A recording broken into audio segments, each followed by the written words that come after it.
So another one of your brainchilds. How did Sparfest come about? Well, hang on a minute. A lot of people won't even know what Sparfest is. So what is Sparfest? We'll ask that one first. Okay. Well, Sparfest was regarded by some possibly as a bit woo-woo. Controversial moment, potentially. I've been to a lot of the do's that we have in the beauty and spa sector and wandered around and seen people all look at people's badges and go, oh, I need to talk to that person because they're this. So I don't agree with that. I think people should talk to people because of the being a person. Being a person. So there was that. And I thought, gosh, wouldn't it be great if there was actually something that was debadged and centered much more on the principles of people and planet and prosperity, as opposed to it being a big selly thing. Yeah. And there's a space for all of it. But Sparfest was much more about, well, why don't we get some people from, and at the very first Sparfest, we had Jamie Edwards speak, who's a brilliant coach who got everybody journaling, and it was very person-centered. We had a professor from Plymouth University talking about green space. This is back in 2017. Yeah. And I just, there's a space for all of these events, but Sparfest is very much about connections, and we call it festival because it is not your usual very conservative with a lowercase c space to just be, and it's still educational because we're working with the amazing Joan at Habia. So Sparfest is going to actually carry CPD points. Amazing. So it's a really good space, and it enables, there are spaces for conversations, not just opinions. So back in 2017, when you were like, right, I'm going to do this, how was it received? Because it'd never been anything like that before, and this was something very different that you were doing. How was it first received, and did you get a big uptake, or has it grown over time? It's grown over time. I mean, the first Sparfest had, I think it was 56 people there. That's great. It's not bad, is it? And it was in Cornwall, so it's not the easiest place to get to. But what happened was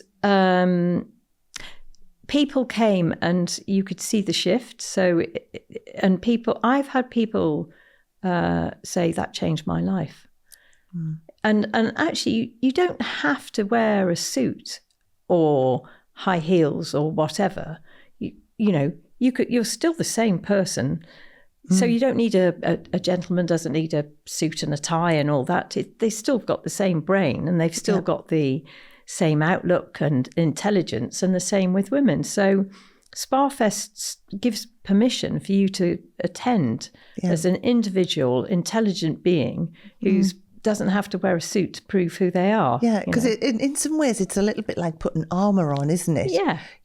It's one of those things, you're putting your professional head on kind of thing, and you're just giving someone the ability to just be them kind of thing. I love that. And I remember because Barbara Cook came from BC Software to the very first one.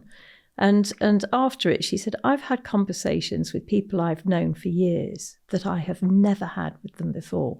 And I feel I know them much better. And I think the thing is with everything in life, everything's a human transaction. There might be, I might have the finest product on the planet, but if you don't like me, you're not going to buy from me. That interface is about, do I like this person? Do they feel authentic? Do we share values? And that's what Sparfest is about. And it's not for everybody, but the people that have come have always learned something. And we've got some people from Bath Uni coming along to talk about a research piece they're doing. So there's a real blend of people from spa and salon, because I'm keen.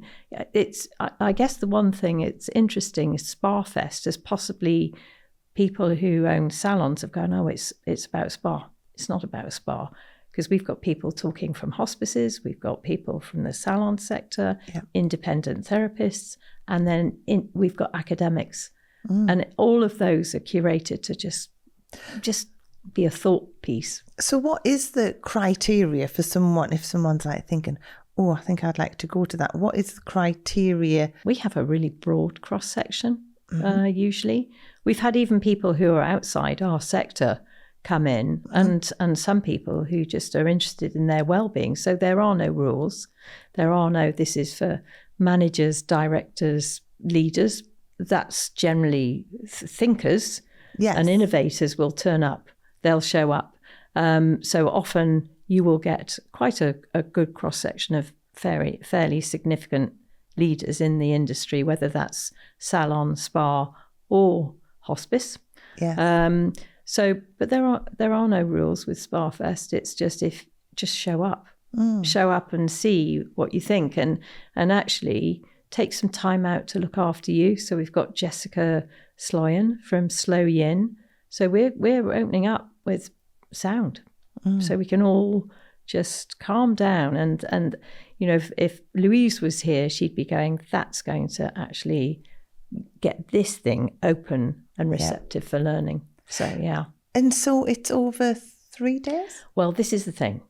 So SpaFest is on the 7th and 8th of September up at Carden Park.